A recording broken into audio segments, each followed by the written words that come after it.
Hello guys and welcome back. Today I'll show you how to awaken dough in Blox Fruits 2nd C. Firstly, collect a god chalice and conjured cocoa from various locations in the game. You can find them spreading all over the 2nd C. Now head to the Sea of Treats and find the Sweet Crafter NPC.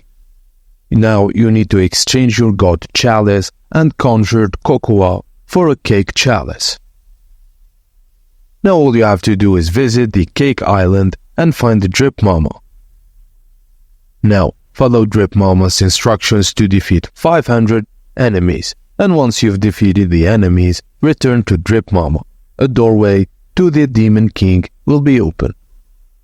Enter the Demon King's area, defeat the Dough King and receive a red key as your reward. Now return to the Cake Island and talk to the Cake Scientist NPC. Trade 1000 fragments for a dough microchip.